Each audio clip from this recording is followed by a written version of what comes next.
صہیب رضی اللہ عنہ هغه دا واقع نقل کوي. حضرت صہیب فرمائی وی د دې آیت متعلق رسول الله مبارک او فرمایا نو وی فرمایل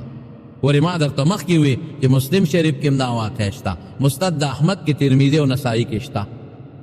یو ظالم بادشاہ تیر شوی، دا بادشاہ د عیسی علیہ السلام او د نبی علیہ السلام د زمانې په منځ کې تیر شوی دی او دې زمانې ته زمانه د فترت وای، زمانه د جاهلیت وای. پیغمبران قطع شوي، پیغمبر نه راته، عیسی علیہ السلام نه پس بل پیغمبر نه راته، د پیغمبرانو تعلیمات ختم شوي او رسول الله مبارک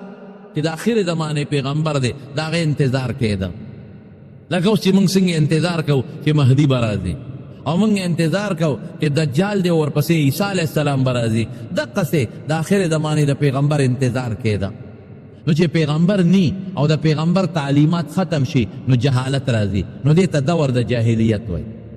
وحی بند ده، وحی نه راځي، پیغمبر بند، پیغمبر نه راځي او زمانه د جاهلیت شروع ده.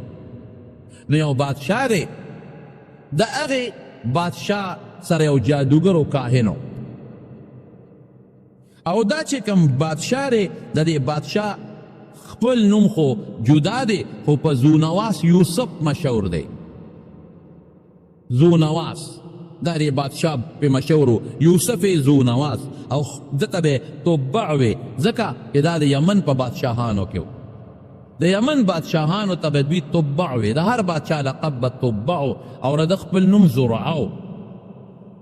زرعه د نومو او تبع لقبو او زونواس یوسف باندې دی مشهور. نو د سره یو کاهن او جادوګر دې بادشاهانو به دا کاهنان ساتل او جادوګران به ساتل. هغوی به ورته د خوبونو الوی، هغوی به ورته د ستورو الوی، دا نجومیانو چې داسې به کېږي، داسې به کېږي، داسې به کېږي. اوس هم ځای په ځای دا نجومیان شته دی، کاهنان شته او کوډګر شته. دا مشهور د ساحرانو د کوډګرو استاز و امامو او ډېر لوی قابل سړی و په دې نجومو کې. نو دغې ساحر کاهن دی بادشاه ته وی یوسف زونواس ته چې زه مرم بوډی او که زه مړ شم نو زما د علم به ما سره قبر ته لاړ شي، بل به څوک داسې نه چې دا علم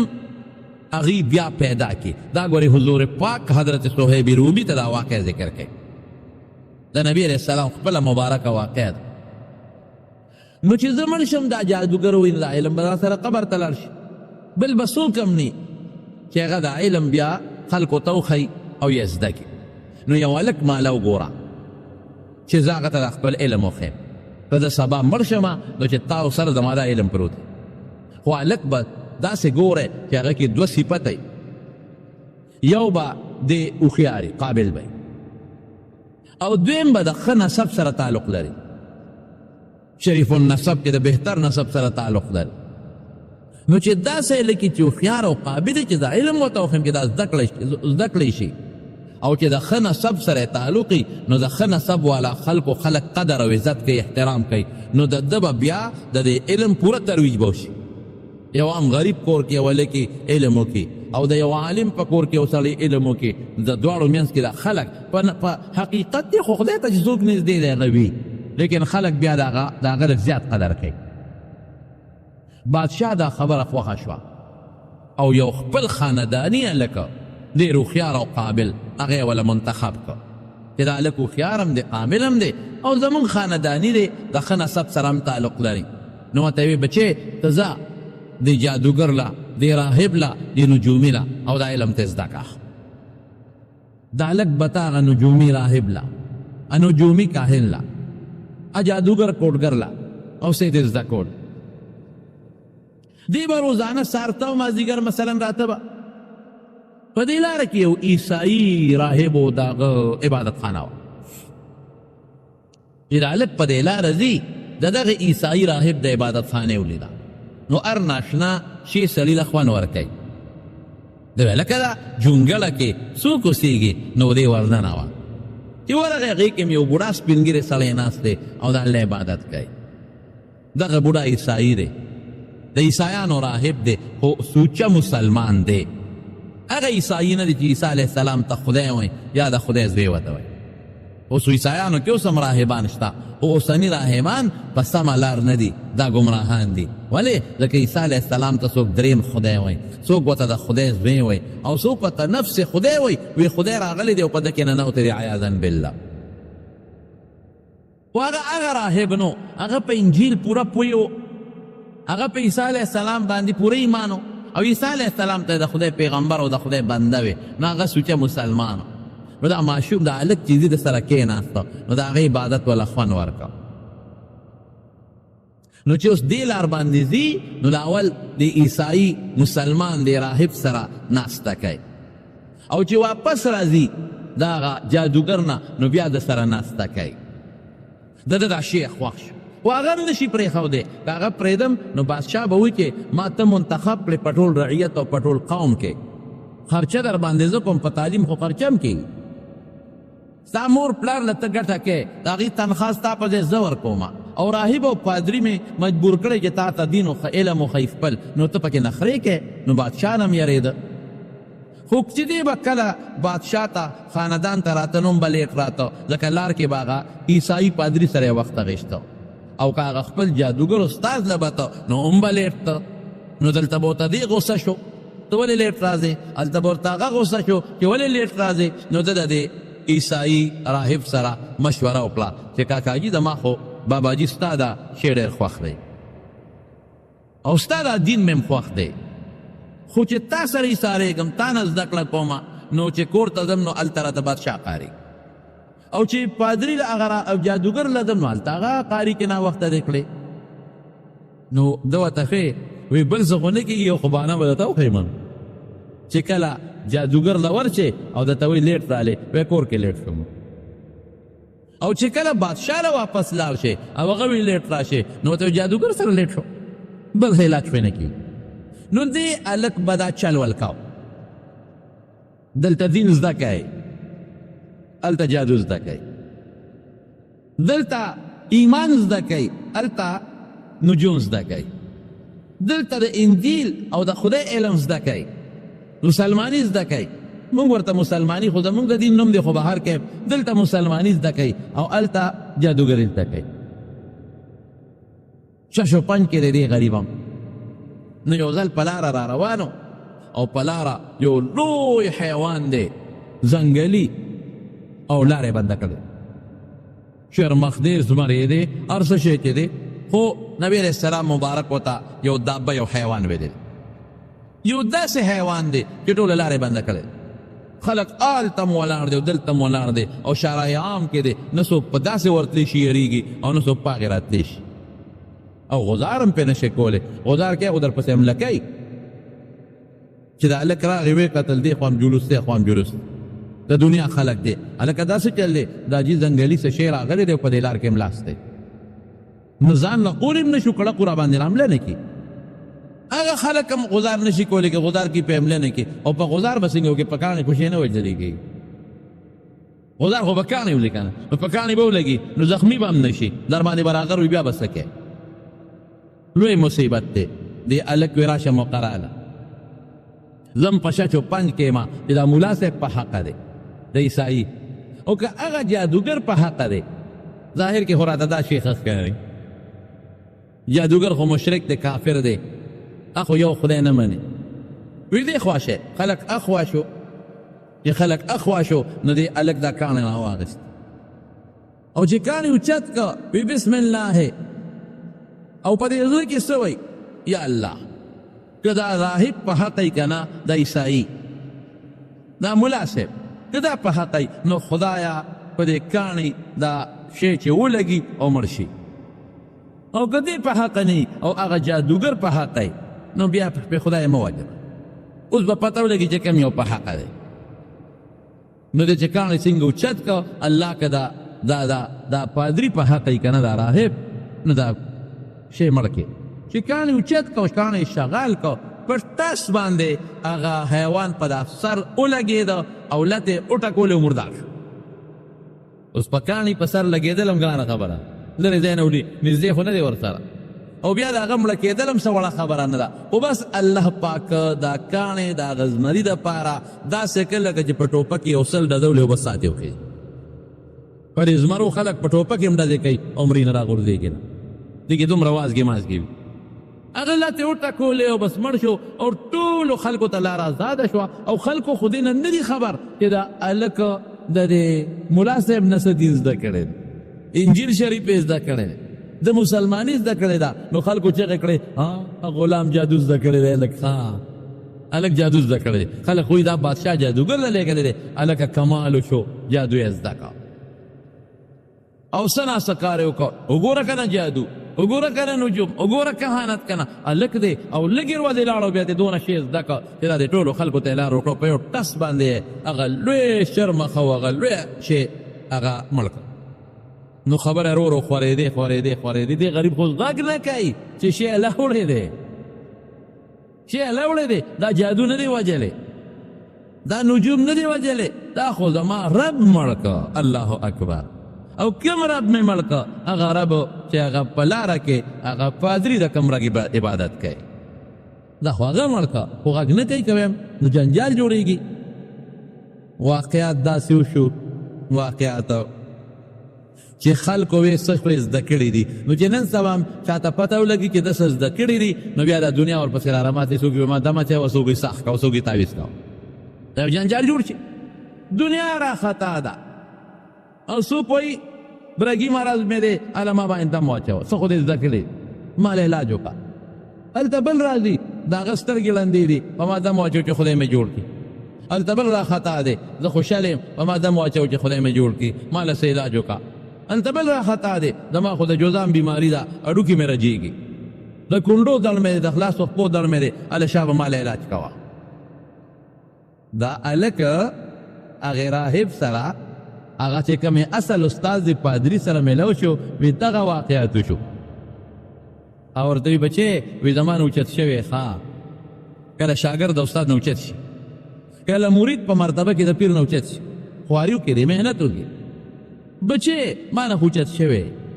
په یو خبره درته کومه هسې نه جنجال کې مبتلا نشي ازمایش کې مبتلا نشي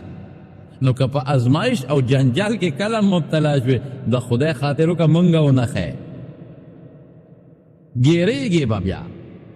هغه ته پته وه چې بادشاه مشرک دی کافر دی بادشاه خو خدای نه مني سر نه خدای نه مني بادشاه کافر دی او دا سړی خو چې دا غزار یې وکړه دی خو مسلمان دی نو دا جنجال به جوړېږي نو ده ته وایي چې دا مسلماني درته چا ښولې ده نو دی به ما ښایي نو هغه ورته وایي چې ګوره لکه خدای دپاره مونږ ونښی ازمایش مصیبت به راځي خو مونږ ونښی هغه نو استاجي دا ولې ښی کسان وله راځي او دمونه اچي یو سلسله روانه شو او د خلکو دا خیال دی چې دغه جادو زده کړی د ملا صاحب نه خو نه دی خبر چې د هغه نه څه زده کړی دي نو د بادشاه په دربار کې یو اهم سړی په سترګو ړوند و نابینا په دواړو سترګو او سړی اهم سړی هغه د مټه هغه ته چا الوي ورو پروپاګاندا شو چې هغه ته چا الوي ناوله راغی لاس نیولې چا راوست هلکه زه خبر شویم چې تا علم زده کړی دی نو زما سترګې لندې دي او په ما دم واچو که خدای مې جوړ کړي خدای نه که زه جوړ شم دم واچوه که زه جوړ شم دا هلک ورته وایي چې زه خو جوړول نه پوه او نو جوړول زما کار وی دا د چا کار دی وی دا د الله یو دم د باندې چوما او چې کم رب دی جوړ کړي په هغه به ایمان راوړی تاسو چې کم رب دی جوړ کړي ایمان به پرې راوړی ړوند وی چې بلکل به په ایمان راوړو خامخا چې زه جوړېږم او زه په دنیا اینم زه پې دا رنګونه اینم دا رنګونه چې دا شین دی او دا سور دی او دا سپین دی بشیر جان ته مې لکه ته چې ړوند دی دا پړه کې څه ارمان دی بشیر جان وایي چې د دې یو ارمان خو شته هغه شته خو دا بوډا دی هغې نه ووته نو ما وی چې پسې دې پړه ارمان دی یاره وایي چې دا شین رنګ به څنګه او دا سور به څنګه او دا سپین به څنګه او دا تور به څنګه واقعي ما وی دا په لاس خو به نرم او ګرم معلوم کی یخ به معلوم کی اواز خو به په غوږو پېژنې چې دا د پلان کې اواز دی لیکن واقعي دا شکلونه او رنګونه دا په سترګو معلومېږي او سترګې واقعي د خدای نعمت خو دې په دې خوشحاله شي رسول الله مبارک فرمایي چې د چا نه سترګې والم او دې پې صبر وکړي د دې په عوض کې به جنت ورکړو نو هغه ته وایي چې کوم رب ته سوال وکړم او تا جوړ کړي هغه رب به ومنې اړون وایي بلکل هغه الک په دې ړون باندې دم واچو یا الله ته خدای جوړ کړې خدای جوړ کړ چې جوړ یې کړ ړون مسلمان شو بادشاہ ته اطلاع ورسېده چې هغه د فلانکي هغه ړون وزیر زوی یا د وزیر رور یا ستا رور د اهم سړی و د بادشاه د خانه ده هغه خو جوړ شو ښه چې راوله چې بویه ته وله وی دا چا دا هغه هلکه نه زه د ټیر وتم دا چا جوړ کړې وی دا رب څوک دی زما الله وی خدای بادشاه ورته وی وی نه ته نه هغه رب دی چې زما د سترګو د جوړوالي او د ړوندوالي مالک دی هغه رب دی چې د اسمانونه پیدا کړي دي هغه رب دی چې د ځمکې پیدا کړې ده او هغه رب دی چې د نهرونه او دریابونه پیدا کړي دي هغه جوړ کړی دا معامله د سره چا کړې ده دا راته ووایه وی دا هغه هلک بادشاه فورن اډر وکړه هلک راول چې هلک یې راوسته او ځان ته دا هلک حاضر که دا چې کوم د جادو پسې لیږه او دا هلک نوم عبدالله ابن تعمر د پلار نوم یې پتې سره تعمر او نوم یې عبدالله ورشه یې راولی چې راوسته ورته یې وی چې ښه بچې جادو دې لکه چې زده کړي ما خو لیږلی وې باباجي نه دې هر څه زده کړل ګوره سړی دې دم که او جوړ شو چل دې زده کړی دی وی دا خو ما نه دي جوړ کړی دا چا جوړ کړی دی دا رب جوړ کړی دی څه دې وې او کنه رب جوړ کړی دی وی رب خو دې زم وی زه پیزانه ته بس رب رب نه رب هغه ذات دی چې دا ټول کائنات او ځمکې اسمانونه او تا او ستا پلار یې پیدا کړي بادشاه وی دا ړوند چې جوړ شو دا هم جیل کې واچوي او دا هلک هم جیل کې واچوي او چې کله تحقیق شروع شو انویسټیګیشن چې دا چا دا سیدونه خولی دي نو بیا خو سړی نشي ټینګېدی نو هغه راهب یې وخو پادري یې وخو چې دا خو پلانکي پادري ته راچل خولی دی بادشاه پادري راوست وي دا ټول روانې ستا دی دا جنجال تا جوړ کړه دی خو ما جادو له لېږه او تعالی کې راټینګ کړه او خپل څیزونه دې ورته وښود نو د پادري متعلق وی اډر وکړه وی دا دې وتړی او اره والا په سر کې دی وی اره کې تر ویښه پورې نو راهب غریب په ارک په دا سر باندې ورته اره کېښوده او تر خپو پورې ارک او نیمې یو خوا غورځو نیمې بل خوا غورځو زما وروڼو قسم دی که تاسو نن میډیا وکتله که او بالخصوص دا سوشل میډیا ورته وایي که دا کومه میډیا ورته وایي دا ستاسو فیسبوک وایه نو دا یاد نن په برما کې تازه کېږي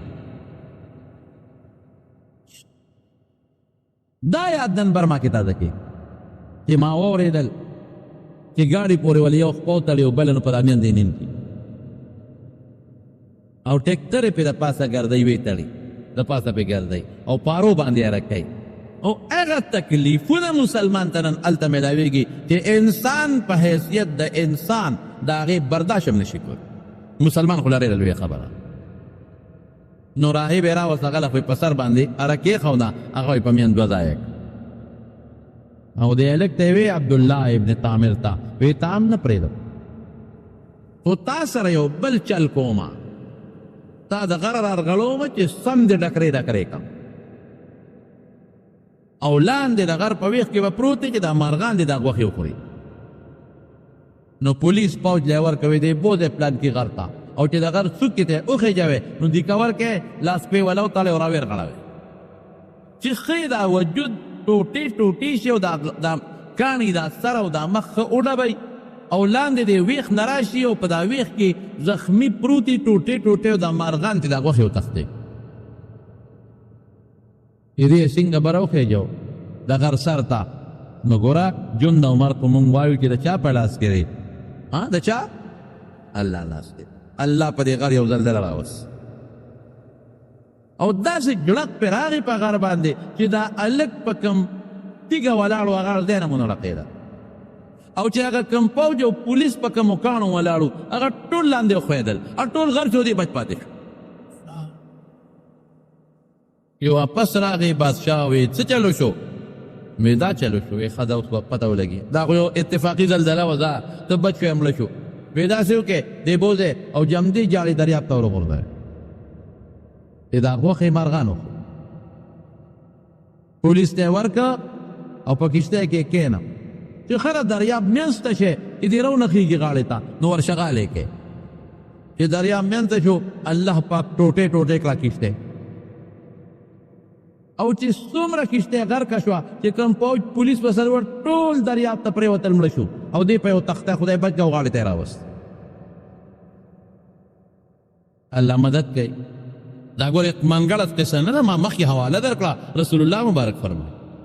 صهیب رومي ته نقل کړي او د حدیثو مختلفو کتابونو کې ده چې واپس راغی بادشاه وی چې نه دې پرېږدم وجدم خو دې خامخا هلک وی بادشاه سلامت خپل خلک مه وجنه ما نشي وجلی ما نشي وجلی هغه ستا به مري او که خامخا مې وجنې نو زه درته یو چل ښیم هغه چل وکړه یو چل درته ښیم بس هغه چل وکړه وی څه چل وکړم وی ما یو اونې ته وخېجه ومې تړه او یو غشي به راوالې او په هغې به مې ولې خو هسې نه دا به ورسره وی چې بسم الله رب هذا الغلام د خدای په نوم دی ولم کوم خدای یاره دی هلک رب دی د دې هلک چې کوم رب دی نو په هغه نوم دا ویشتل کوم نو دا یو علاج شته بله نشته بادشاه وی راشه دا یو ښه دی خو چې دا لرکم سړی لرکم یعنی دا اوس یو باندې به دمه چې به مسلمانېږي په بل به دمه چې به مسلمانېږي په بل به دمه چې خلک رندوران خو ډېر دي دا ټول رندوران به جوړېږي او مسلمانېږي لوی انتشار جوړېږي بادشاهي به رانه لاړه شي اوس خو ما ته خلک خدای وایي بیا به راته خلک ګیا هم ناچي بیا به څه کوي نو بادشاه او وی کې کله مې ولې نو یو خلک به راغونډی مخلوق به ټول راغونډ کې بادشاه وی چې دې خبره کې وزن شته مخلوق به راغونډ کړم نو چې دې مړ کړم نو خلک به ویریږي د دنیا خلک یې راغونډ کړل راشي هغه هلک وجلی کېږي کوم هلک چې د بادشاه خدای نه مني کوم هلک چې ځان ته وایي چې زما رب شته دې یو چت کو یو اونې پورې وتړه او بادشاه غشي راواغېست په خپله وی ګوره چې وجنم یې که نه وجنم تل خو طالب په خپله خولې او چې غشي راخ کوي بسم الله رب هذا الغلام زما دې په هغه الله باندې د هغه نه مدد غواړم چې کوم د دې هلک رب دی او چې غشي وویشت داسې چې دا غریب په دا سڼې ولګېد هغه ته چل خو په دقه سڼه ولګېد او چې په سڼه ولګېده نو سڼه باندې چې خو چې غشي وردن نه شي خو مازغو ته رسېږي نو غریب شهید شو وفات شو خو چې دې شهید شو وفات شو نو خلکو ویې لکه دا هلک خو په رښتیا و دا خو رښتونی دی او د دې هلک رب خو په رښتیا شته نو خلک ټول مسلمانان دړادر په هره محله کې شل مسلمانان په هره کوڅه کې لس مسلمانان په هره محله کې 240 مسلمانان بعد پکې کافر هم پاتې شو خو لګیا د اکثریت مسلمانېږي هلک په حق او جي هلک په حق او دا دې ګوره چې هغه ټکي واغه چې د هغې الله نه مدد غواړم چې د دې هلک رب دی نو دا بادشاه رب نه دی که نو بادشاه ته چاوي د یو نه یېرېدې دنیا مسلمانه شو اوس به څه کې بادشاه ظالمه بادشاه اډر وکړه پولیس فوج ته وی په هره کوڅه کې خندق وکنوئ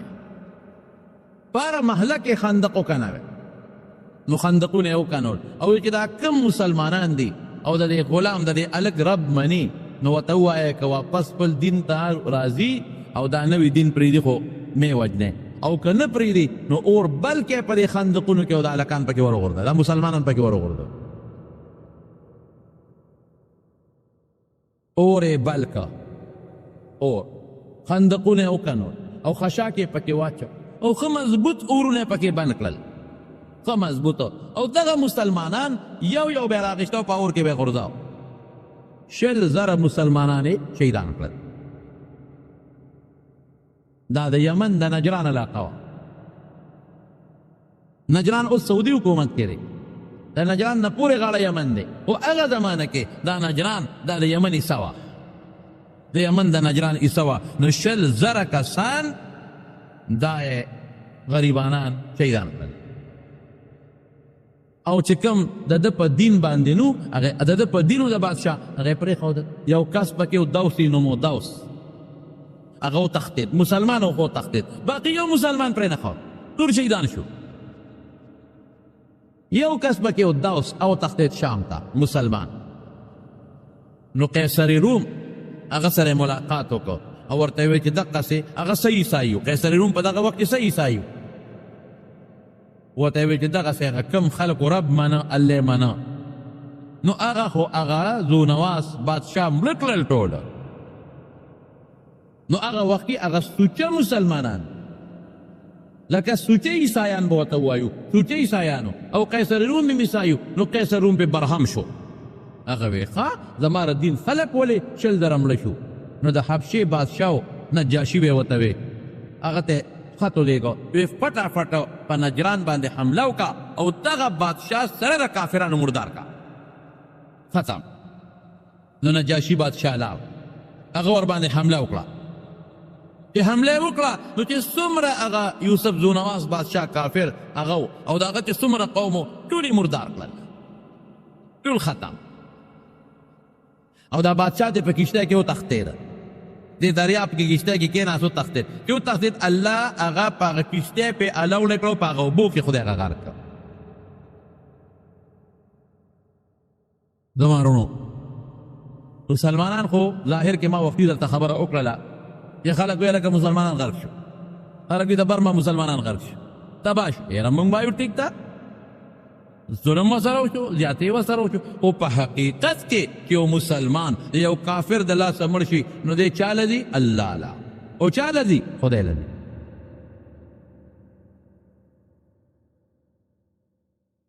دی خدای له دي او دی الله له دي مړ چې وشي که نه مړ مونږ خفه یو د چا ورور مړ شي خفه یو ورپسې یقینا پلار یې مړ شي خفه یو ورپسې زوی یې مړ شي خفه یو ورپسې خور یې مړ شي خفه یو ورپسې خاون مړ شو خفه ښځه مړه شو خفه ولې خفه جدا شو که نه خدای خبر کله ملاقات کړي په دې جدایۍ باندې خفه چې خدای دې خو مانه لاړ خدای خبر چې کله به ملاقات کړي قیامت کې به کړي کله به کړي او خدای خبر چې دا روانه لاړ چې دا به دوزخ ته تلي که جنت ته به ځي او چې زه به ورپسې جنت ته ځم او که دوزخ ته به ځم په دې باندې خفه لیکن ولې موږ دنیا کې یو بل نه جدا شو لیکن د الله نظر د انسان په دنیا نه دی د الله نظر د انسان په آخرت دی او پرېږده دنیا کې تکلیف دې م راشي لږ دی پرېږده دنیا کې سزا دې م راشي لږه ده پرېږده دنیا کې یو بل نه جدا دې م راشي جدایي دې م راشي خو دنیا به خرکه شي که نه زه ولا آخرت ښه کوم هغه ډېر ژوند دی نه ختمېدو والا ژوند دی نو د الله نظر د انسان په آخرت دی نو الله هغه څیز ته ګوري چې آخر د چا دپاره ښي او بنده چونکې تعلق دنیا سره دی نو د هغه څیز پسې خفه کېږم چې دنیا کې رانه کم شي ګډوډ دا فرق نو هغه مسلمانان شل زره په اور وسوځېدل غریبانان خو کوم خوا لاړل جنت ته او چې چا هغه ظلم وکړه اصحاب الاخدود الله په خپله وی قتل اصحاب الاخدود دا تباه شو چا چې اور النار ذات الوقود چې چا اور بل کړی دی هغه تباه دی څو ورځې پس پې نجاشي بادشاه راغی او ټول یې ریس ماریس کړل ختم یې کړل او هغه بل بادشاه چې هغه بچی یې په دریاب کې غرق کړ هغه خدای بچ کړه دریاب نه لیکن نجاشي بادشاه چې په حمله وکړه د کښتۍ ته وتښتېده ټیزن په دریاب کې غرق شو حضرت ابو دغه وایي کې محمد ابن ابي بکر ابن حزم وی د حضرت عمر فاروق رضی الله تعالی عنہ زمانہ کې د حضرت عمر فاروق رضی الله عنہ زمانہ کې په نجران کې یو ځای کنه کېده نو یو قبر پکې راووت نجران کې یو ځای کنه استېده نو قبر پکې راووت چې قبر راووت نو سړی پکې ناست و په قبر کې یو مړی دی خو ناست دی او داخل لاس یې په دې ښی سړی ښودی دی او ګس لاس یې په دې ګسته سړی ښودی تا ویږني جمدې ناست دی حالانکې و مړ او روغ رمټ بالکل ټیک ټاک ګیره شته د سر حالانکې چې مړي باندې وخت تېر شي نور که وجود یې روغ وي خو دا ویښتې غورځېږي ګیره شته سر یې شته وجود یې نوکان حالانکې د مړي نوکان هم غټېږي نوکان یې په خپل ځای برابر دي هر څه ټیک ټاک دي او یا ښی لاس یې لکه بنده چې بانګ وایي ښی لاس یې د ښي غوږ سره یې ښودی دی او ګس لاس یې د ګس غوږ سره یې ښودی دی خدای پاکه دا څوک دی دا هلک نو او ګوته یې په لاس وه ګوتمني په دې ګوته کې ګوتمه وه ګوته یې په لاس وه او ورته ورېږه دا ګوته څه ده او عجیبه دا وه چې هغې وله د الله سره لرې که د دې سړي نه نو وینه ترې روانه شوه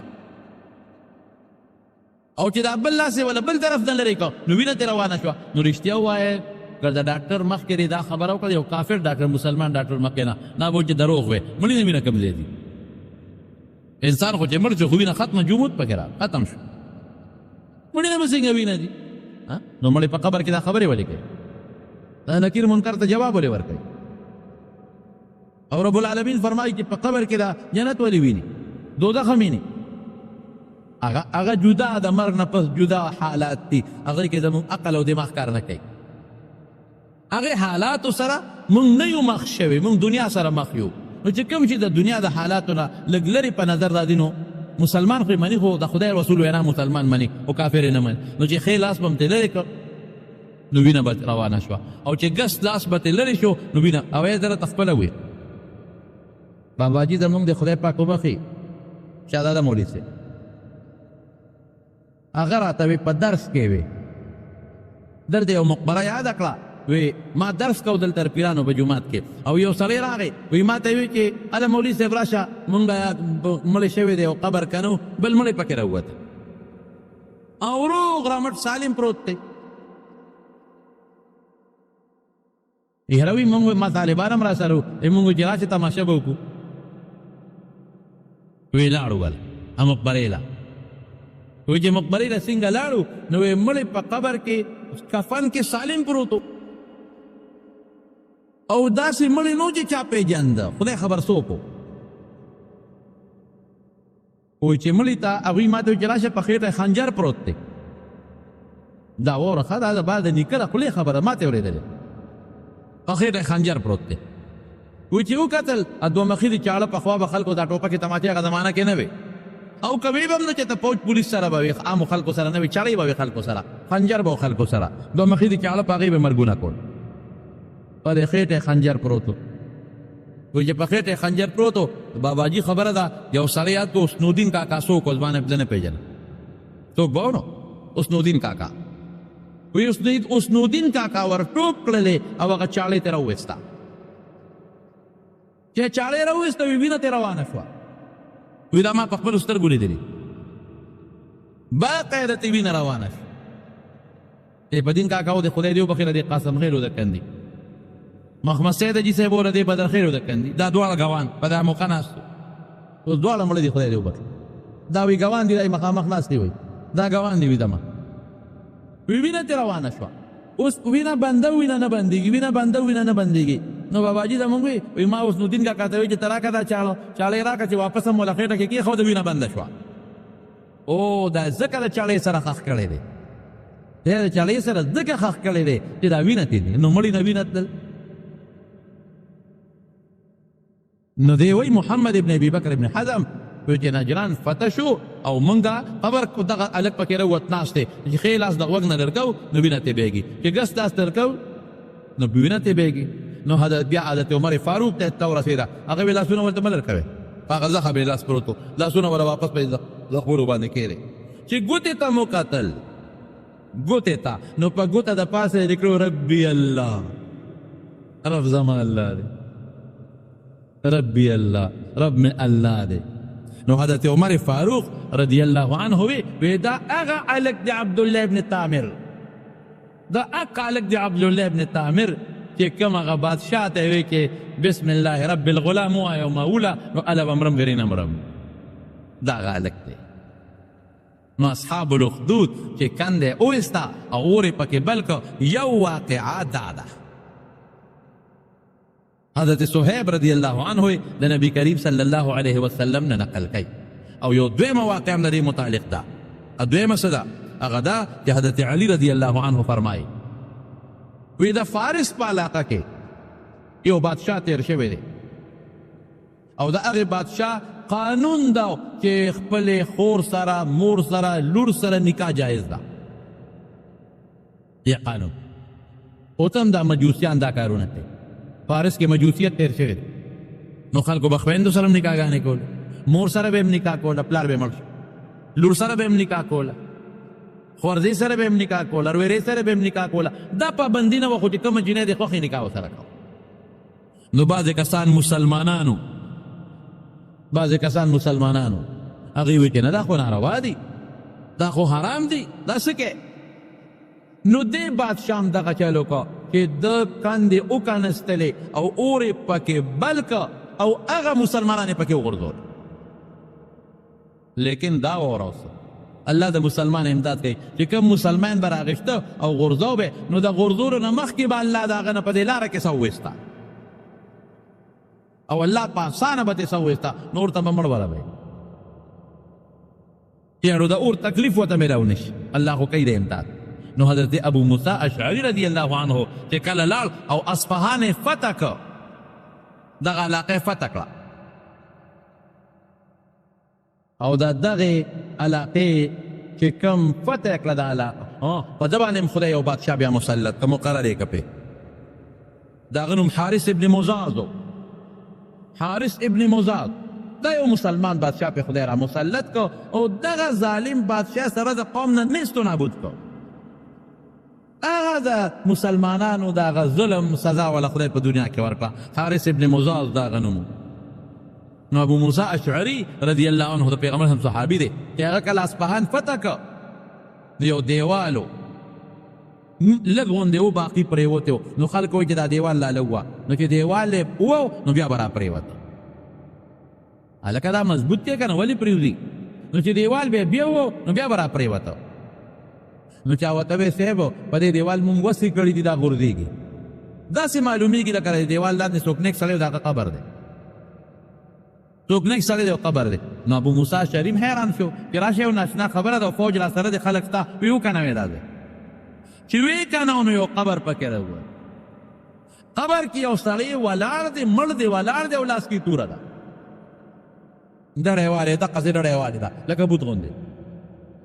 مخامخ ولاړ دی نیغ او لاس کې توره ده او خدای مړي ته ګوره لاس کې تورې ته ګوره او ولاړ ته ګوره دا لا څوک دی چې توره یې مکته نو په توره باندې لیکلي چې انا حارث ابن مزاز یم په هغه توره یې لیکلي چې انا حارث ابن مزاز یم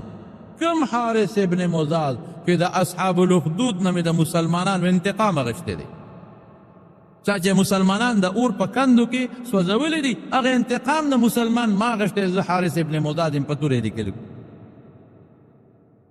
حضرت عمر ته خط ولګوي دا شی مې ولیده هغه وی ښه په ارام اوچت کې او قبر ولا وکنوې او پکې دفن کې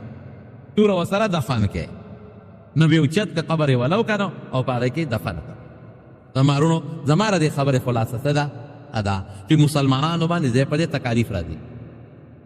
د کافرو د لاسه ظلم شروع دی او زیاتې شروع دی یو ځای کې مسلمان په امن نه دی دوه نقصانه دي یو خو د هغې غټه وجه دا ده چې زموږ د مسلمانانو په منځ کې اتفاق نشته کافر چې څومره دي هغه یو بل سره په اتفاق دی یعنې دغه ظالمان په برما باندې لګیا دي نن او د برما د مسلمانانو قتل عام څه چې ماشومان نسل کشي ولا کوي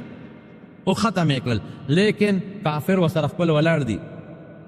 یو کافر چې مري نو امریکا ټوپونه وایي چې د ما کافر ولې مړ شو یو معمولی کافر چې مړ هندوستان ټوپونه وایي چې د ما کافر ولې مړ شو او د دنیا مسلمانان مړ شو لیکن چا انساني حقوق والا څه شو چې هغه انساني حقوق والا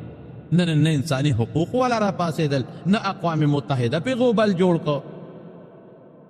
او نه زموږ مسلمان پې غوبل جوړ کړ خفه کېږم عوام نه یادو شکر دی عوام د پاکستان مظاهرې وکړه صرف پاکستان کې وشوې بنګلادیش کې زما په خیال به شوي څه بعضې ملکونو کې به نورې شوي لیکن دا په سفارتي سطح دا مسلو چتول پکار دی د دغې ملک کم سفیر چې ستا په دا ملک کې ناست ولې ناست دی مسلمانانو له پکار دي چې د دې دپاره حکمران طبقه یو اجلاس وکړي ټول مسلمانان دا غونډ کړي او دغه ظالم ته ووایي دا چې کوم بد مت والا دی او څوک مسلمانان وایي چې اخر وجه څه ده ولې وجه نه ولې هغې ځان له د خپل ملک ازادي غواړي د خپل وطن ازادي غواړي نو تعدي خو مثالونه موجود دي مونږ ازادي غوښتله انګریز ازاد کړو هندو ازادي غوښتله نو ازادي ولا ورکړه او په دې افریقا کې په ډېرو ملکونو کې عیسایانو ازادي غوښتله امریکې ولا ازادي ورکړه دا خو د دوی یو حق دی مسلمانان دي نه رسول الله مبارک فرمایي په حدیث عمل نشته هسه وایي وی مسلمان داسې دی لکه یو جسد یو وجود شي دی داسې دی شي یو وجود کې چې لاس خوږېږي ټول دردېږي سترګه خوږېږي ټول دردېږي خپه خوږېږي ټول دردېږي نو یو مسلمان چې په یو ګوټ کې یو مسلمان ودردېږي نو پکار چې ټول مسلمان ورسره ودردېږي نو که ته ځان ته مسلمان وې نو ته به د هغه په غم دردېږې دا د پیغمبر وینا ده که ته ځان ته مسلمان وې هغه ماشوم چې نن هغه ټوکلی کېږي الله ستا بچی نه دی هغه ښځه چې هغه نن بیجابه کېږي او هغه انسانان چې د هغوی نه په جمدونې لاسونه پرې کېږي او په ګاډو پورې تړلی کېږي او راښکلې کېږي او موټرسایکل پرې د پاسه خېجولې کېږي او په پل ته وخېږي یو دریاب ته خوشې کوي او کشتۍ والا په ډزو باندې ولي نو مسلمان چې په مسلمان خفه نو فدا بلا مسلمان څنګه خلک وایي تباه شو یاره واقعي ظلم شو زیاتې شو لیکن مظلومان دي شهیدان دي جنت ته لاړل او دې ظالمانو نه به خدای انتقام لي خو د قیامت نښې را روانې دي دې نه به هم خدای انتقام لي او قیامت نښې را روانې نو مسلمان له پکار دي چې دې وحدت پیدا کړي مسلمان له پکار دي چې دې اتفاق وکړي مسلمان له پکار دي چې د بل مسلمان دپاره خدای ته جړه وکړي الله ته زاري وکړي مسلمان او مسلمان له پکار دي چې دې کې نورې خبرې ټولې شاته کړي دا تور دی که دا سپین دی دا خړ دی او که دا شین دی غریب دی او که مسلمان دی او برما دی او که شام دی او که یمن دی او که پاکستان دی په یو نقطه دی یو شي چې زه مسلمان او دا مسلمان یوې ښځې په راجا داهر راغې راجا داهر او په سند کې د یوې ښځې بېعزتي وکړه راجا داهر هندو او په سند کې د یوې ښځې بېعزتي وکړه او د هغه ځای نه محمد ابن قاسم راغی او په سند یې حمله وکړه او ټول الی پرېښود چې د هغې یوې ښځې انتقام یې واخېست او هندوان د سند یې ټول تباه و برباد کړل تک سرته یې کړل دا خو ماته مثال پروت دی مسلمان باندې ازمایش راځي تکلیف پر راځي په مسلمان خو دا مسلمان چې ازمایش او تکلیف پر راشي نو دا ازمایش او تکلیف د مسلمان دپاره ظاهري تاوان دی لیکن په حقیقت کې د خدای د جنت او د رضا د رسېدو طریقه ده الله دې زموږ نه راضي شي الله د ټولو مسلمانانو اتفاق نصیب کړي الله چې کوم مسلمانان کوم ځای کې د کافرانو لاس ته په تکلیفو کې دي او په مصیبت او پریشانۍ کې دي الله د هغې مسلمانانو مدد چې موچتولې او هغې په یو کس باندې یو غټ غټ تیر اوچتوي نو وی کیدی شي چې د جادو په وزن په وجه دوی په دې کاڼو کې وزن ختم کړي او په اسانه کوي جوړي خو دا هسې فردي خبره ده زما ذهن دا قطعا نه مني څوک وایي وایي دا د پیریانو نه کار اخیستی دی او د پیریانو په ذریعه بل اوچت کړي دي او بعضې حضراتو دا هم لیکلي دي اوسني تاریخ والا حضراتو وی نه وی داسې نه ده وی د خټې لګولې دي او وروسته یې اور بل کړی دی او په دې قلعه کې پخ کړي دي او د قرآن شریف دغه آیت چې ما درته ووی هغه د دې سره نیسي چې کله د موسی علیه السلام او د فرعون مقابله راله نو فرعون څه وی فاوقد لي یا حامانو على الطین فاجعل لي صرحا حامانا خټې نه خښتې جوړې کا هغه پخې کا هغې باندې اور بل کا او پخې کا مال یو محل جوړ کا لعلي اطلع الى اله موسی چې د موسی خدای ته لږ ځان ورورسوم دی وي زما خدای بره دی معلومیږي دا چې هغه وخت کې خټه باندې به اور بلېده هغې نه به کاڼي او خښتې جوړېدلې لکه اوس چې څنګ په بټو کې د خټې نه خښتې جوړېږي نو څوک دا وایي دا دام زما ذهن نه مني زه وایم چې دغه زمانه کې هر څه چې یو ټیکنالوژي وه د دنیا اومه عجوبه ده ټول انګریزان راځي او تماشې لیدي چې خدای دا شی څه شی دی دومره اوچت بلډینګ څوکه یې برابر دی څوکه 15 چته دې کې دغه دي چې منزلونه دي پکې لارې دي پکې کوڅې دي پکې او دا درې تنه کاڼې او بعضې پکې تاسو ته ما د هغې اندازه وښوله غټ کاڼې د سینګ سر ته رسولي بیا ورسره څه چل کړی دی بیا دا چل کړی دی چې د دې کاڼو د پاسه سپینه تیږه راوړې ده هغې پې منقشه لګولې ده لکه یو سړی چې آبادي وکړي او په هغې باندې سپین ټیل لګوي او یا سپین سنگ مرمر پې لګوي سپینه تیږه نو د عیسی علیه السلام د پیدایښت نه 1.5 کاله مخکې یو زلزله راغله نو هغې زلزلې سره د هغه سپینه تیږه ټوله راوغورځېد د عیسی علیه السلام نه 1.5 کاله مخکې هغې زلزلې سره د دا ټوله سپینه تیږه راوغورځېده نو بیا محکوده پراته وه عیسی علیه 1500 کاله مخکې نو بیا سلطان ناصرالدین یو بادشاه هغه هغه سپینې تیږې ټولې را یو ځای کړې نو هغه ته ځان له قلعه جوړه کړې او رکوټ جوړه ته یې وکړ اوس هغه سپینې تیږې نشته دی دا یو غټ احرام دی دا په څو کاله کې دا یو جوړ شوی دی 20 کاله کې هغې کې باقاعده لیکلي دي دا پکې راووتل تاریخ چې دا په 20 کاله کې دا یو مقبره دا مکمل شوې ده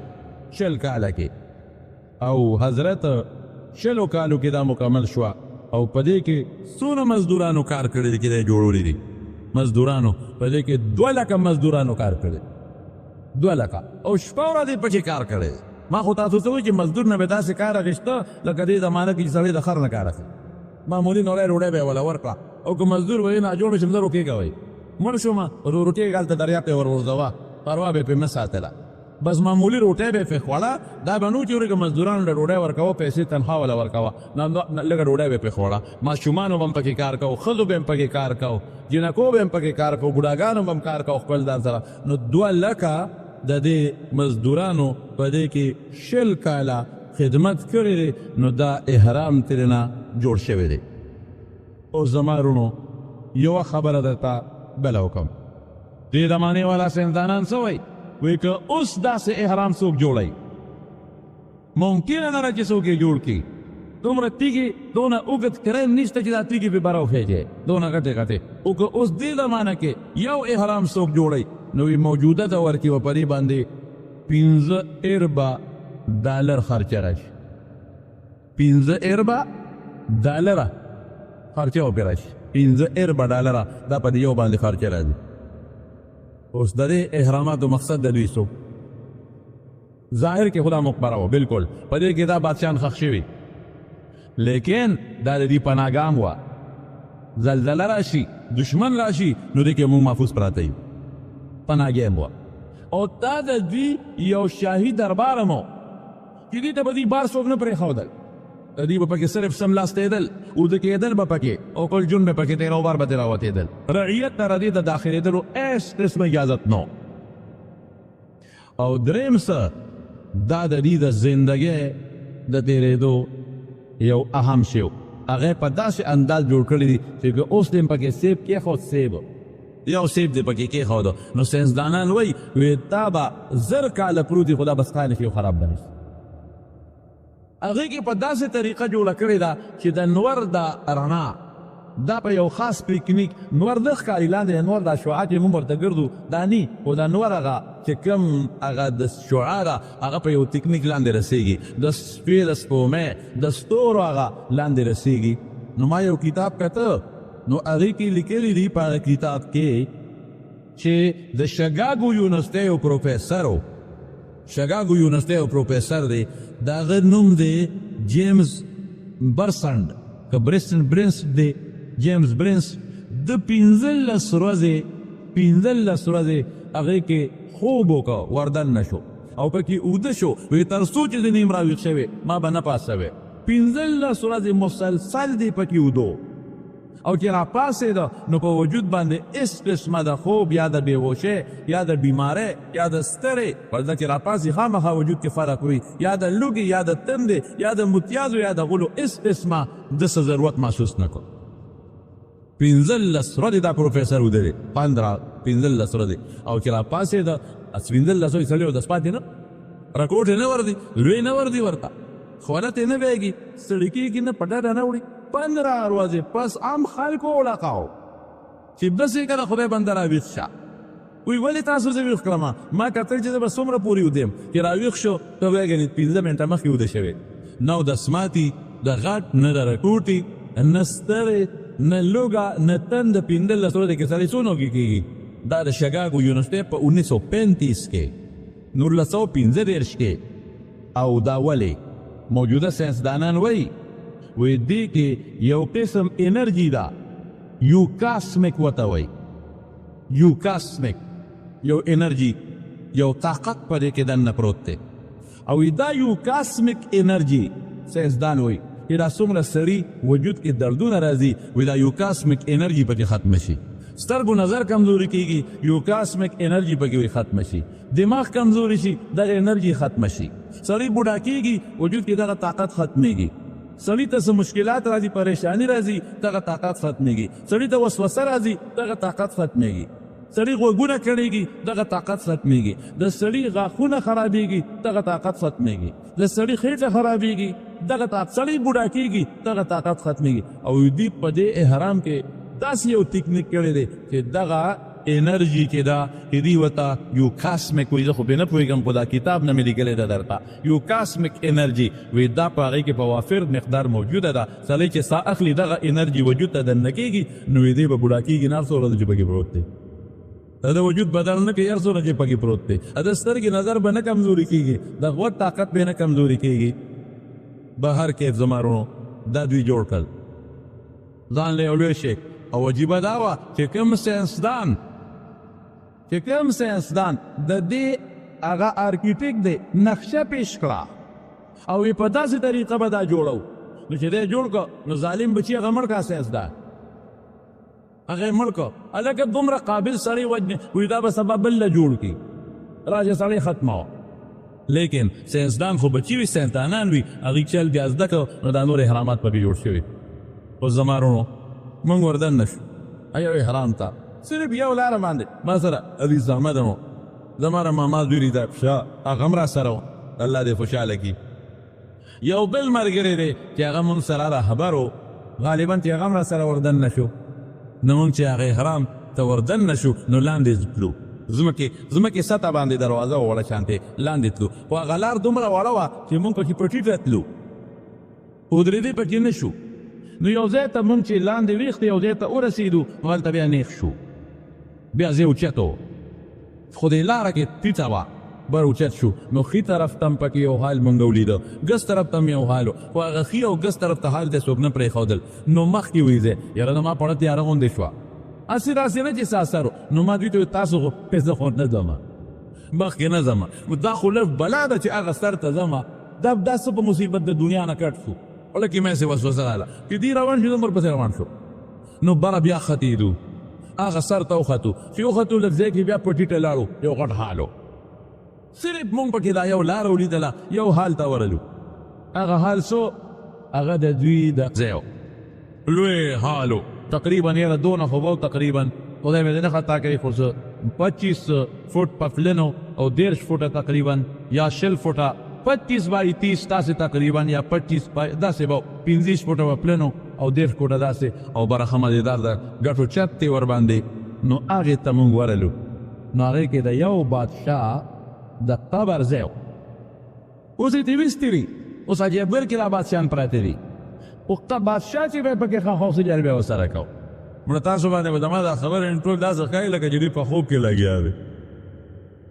عقل نه بار خبرې دي که نه هغه ځای بادشاه چې به ښه و حیران شي سړی نو بادشاه داسې نه ښه چې ځمکه کې کنده ولو که نه او تابوت به ور جوړوي کې به ښه و تابوت د څه دی د کاڼي دی تابوت د کاڼي دی د کاڼي صندوق د کاڼي صندوق څومره دی او ته پته چې د هغې قدونه زمونږ نه څه ډولېسته زیات و او کلونه مو او بیا چې یو صندوق جوړوي خو کولاو جوړوي که نه نو د کاڼي والا تراشلی دی هغې نه صندوق جوړ کړی دی کاڼي تراشلی دننه نو صندوق جوړ ښه کولاو که صندوق او د کاڼي د پاسه بیا سر یې ښودی دی هغه سر یې څنګه دی هغه سر باندې بیا بوت جوړ کړی دی د دوی د خپل خدای بوت پې جوړ دی چې هغه سر را نیغ کړي که نه نو تا ته به بوت داسې ښکاري چې را نیغ یې کړي خو هغه پې د پاسه پروت دی د پاسه پې بوت دی باقاعده مخ قیطه لاسونه خپې سینه دا ټول ښکاري نیم وجود د انسان چې د خپو نه واله په دې منځ سړی وتراشي دقسې نیم بوت دا مکمل د هغې د پاسه پروت دی زما ګمان دا دی ما دې ملګرو ته ووایي ما وی دا سر یې زما ګمان دا دی چې دا هم یو 1500 کسان را یو ځای کړي چې اوبه هم نه لګوي دومره تر ځکه کاڼي څوک اوچتولی شي چې 1500 را یو ځای کړي که نه یاره چې په خوارو به پیزونه به ورته وهي اوچت به یې نه او دا صندوق د کافر بچو دا ستا بس چا په سر راوړی دی په ټنونو صندوق دی که نه په منونو نه دی په ټنونو د کاڼي صندوق دی پکې پروت دی دی سینګ را دننه کړی دی دی کوم ځای جوړ کړی دی دی دلته را دننه کړی سینګ دی دا دلته کې ښودی سینګ دی قسم دی که پکې و اسم نو لیکن هغه ځای کې مونږ خوله نه محسوسوله مونږ پکې ګرمي نه محسوسه کړې په مزېدار پکې ولاړو لوی چتو نو دا بادشاه به داسې چل به یې وکړو دی به په صندوق کې بند کړ چې مړ به شو او د پاسه به یې پې دغه سر کېښود او په سر د هغوی د خدای بوته دا به دلته کې دا بادشاه به یې سنبال کړ د دوی عقیده څه وه د دوی عقیده وه د دې بادشاهانو چې روح نه مړ کېږي دا جمدی وي او دا روح کله چې د روح وغوښتل نو دی به ځان جمدی کېږي به خدای نه مني دا روح نه مړ کېږي دا به جمدی وي کله چې زړه کې رالل چې زه واپس جمدی کېږم نو دی واپس جمدی کېدی شي او چې کله هله کې رالل چې نه جمدی کېږم دی به چکر یې نه به جمدی کېږي او چې کله هله کې رالل چې جمدی کېږم نو جمدی به شي نو دی به څه وی چې په دې صندوق کې به دی پروت وي محفوظ به وي که دا روح بیا وي چې زه جمدی کېږم دا روح ډېر طاقتور دی دی به دا سر د ځان نه په خپله لرې کړي په دې وجود کې به ننوځي نو چې وجود یې محفوظ پروت وي او چې دا به بیا په دې صندوق کې دا باچا کېښوده که نه دا فرعون دا باچا نو ده سره به خپل زیورات هم کېښودل سره زر او سپین زر او هیرې او جواهرات ولې وایي بیا چې دې جمدي کېږي نو چې دا خپل کالي ورته یي وروسته هم د ده جشني نقش و نگار او د ده وینځې به یې مو سره په دا کوټه کې بندې کړې د ده غلامان جمدي هغه یې مو سره بندې کړل دله چې به ډوډۍ پخوله باورچي هغه یې مو سره بند کړ دله چې به کوټه کې جارو والا څومره د ده خدمتګار جامو وینځلو والا دوبي ډوډۍ پخولو والا جارو والا د ده خدمتګار دا ټول بیا ورسره بند کړل څه دپاره وایي تاسو دلته تاسو د سره بندو که دا روح په ده کې راغی او جمدې شو نو کې ده ته خپل خادمان ولاړي هر بچو چې دروازه دې ورپسې بنده کړه خادم پلار به جمدې پاتې شي اسانه خبره زمونږ پکې روس راوته مې چې تاسو تښتو سره دې نه چې څه حبس پکې نو د اکسیجن څه کمې پکې نو وي تاسې همداسې رسیدونه جوړ کړي دي سړی حیران شي چې خدای پاکه زما سوچ دا دی یو ټکنالوژي دور مخکې تېر شوی دی داسې ټکنالوژي به نه وه دا زمونږ د الکترانیک ټکنالوژي کې ده بلکې ما یو تاریخ کته بیګا هغې را بل څه لیکلی دي هغه مې ذهن بلکل وانغېستل هغه وایي چې په دې اهراماتو کې د بجلۍ د جوړېدو انتظام هم او د هغې نه هغوی بخار ته بجلي منتقل کوله روشنایي باقاعده او دې کې به چې ماسخوتن به شو د اهراماتو د سر نه به بلفونه بلیدل ټول مصر به چمکاوېده خو یاره زما ذهن دا شی وانغېست خو به هر کیف دا یو ټکنالوژي وه په هغه زمانه کې خو موږ ته اوس پته نشته ځکه څو ځله دا دنیا خدای غرقه کړې ده چې هغه ټکنالوژي څنګه وه په کوم انداز دا کاڼي ښې جوړې دي په کوم انداز ځکه سیمټ لنټر پکې نشته سیخ پکې نه دی لګېدلی لرګې پکې نه دی لګېدلی ټوله تیږه ده او خښه ده په کومه طریقه دوی دا بلډینګان جوړ کړي دي نو دا به ورسره ټول دا سره او سپین او نوکران او غلامان او وینځې دا به ورسره بند کړل ولې بادشاه صاحب به بیا جمدي کېږي نو چې بادشاه صاحب جمدي شي نو چې دا خپل کالي او زیورات هم ورته وي او دی همقسې نقش و نګار کړي او تاسو خپل خدمت هم وکړئ زما وروڼو دا احرامات دي دا د دنیا اومه اعجوبه ده د دنیا اومه اعجوبه ده د احرامات دنیا ورځي او ګوري ورته او تاریخ هم لیکلی دی دا به په دې کې دا بادشاهان خاخول دا چې کوم د موسی علیه السلام د زمانې کوم فرعون ولید ابن مصعب ابن ریان مشهور داسې ده په نومونو کې بعض علما اختلاف هم کوي نو دی هم په دې کې پروت و بلکې یو خبره مې یو تاریخ کې وکتله چې د عیسی علیه السلام د پیدایش نه 1500 کاله مخکې پر یو احرام باندې غلو حمله وکړه نو چې دننه پکې څومره سره او سپینو سره بچو د هغه ټولو تختوله اب انګړي به دوی اچول هغه ته غونډو تختول به هر کیف د موسی علیه السلام د زمانې د فرعون دا مخکې یو علاقه ده د هلته ښخ کړی او دا خپل سامان او دا سره سپین یې ورسره ښخ کړي هلته غلو پې حمله وکړله نو هغې بیا راوویسته نو بل ځای ښخ کړه نو هلته پې غلو حمله وکړه ځکه دوی به ورسره خپل سره سپین یې ښودل نو بیا هغه دی نه احرام ته راوړو نو پر احرام کې پروتو نو دا تقریبا 1905 په دغه کې 1898 کې دی بیا پیدا شوی دی دوه کم یعنی 1998 کې دی پیدا شوی دی 1800 ولې قرآن شریف کې رب العالمین فرمایي یو انسان که ډېر هم سر اوچت کړي او ډېر هم ته سر اوچت کې لا تمشي فی الارض مرحا انك لن تخرق الارض ولن تبلغ الجبال طولا الله وی ځان پسې خپې مه راکاږه او سر نه مه کوه چې په سینه داسې ګرځئ په ځمکه کبر سره مه ګرځه لا تمشي فی الارض مرحا انك لن تخرق الارض که ته ځان پسې دا خپې وې که نه او مټې وې والله که دا ځمکه وشلې اسم نشي کولی او که دا سینه داسې وړې د کبر نه نو اسمان ته سر نشي اوچتولی انسان بسی او د انسان کبر بسی یو غاښ باندې چې دی در شي ټوله شپه تانه بچي ښځه خوب نشي کولی یو خېټه چې دی دغه شوه بې اعتداله شوه او دل پرې راغی دستونه دي شو ټول کور درنه بیا بېارامئ په خېټه دل دی ما ډاکټر ته رسوی نو کوم انسان چې خپل او د سماتې ځای ته نشي رسولی که نه کوم انسان چې یو غاښ د در نه ځان نشي بچ کولی که نه کوم انسان چې د یو ماشي د ټک د وجې نه دې ځان نشي بچ کولی هغه انسان بسی او کبر بیسی تکبر لویی هغه ذات سره خایږي چې هغه له بیماري نه راځي مرګ ولا نه راځي فنا ولا نه راځي محتاج چاته نه دی بیماری کې نه مرض نشتا ډاکټر حکیم ته محتاج نه دی بچو ته ښځې ته نشته او نه ورته محتاج دی هغه ذات کوي د لویم نه ویلی شي فرعون ته ګورو لویوالي ته یې ګورو الله پاک قرآن شریف کې فرمایي د خو د خدای مقابله وکړه چې څه وایي حامانه ما له خټه باندې اور بل کا خښتې راله جوړې کا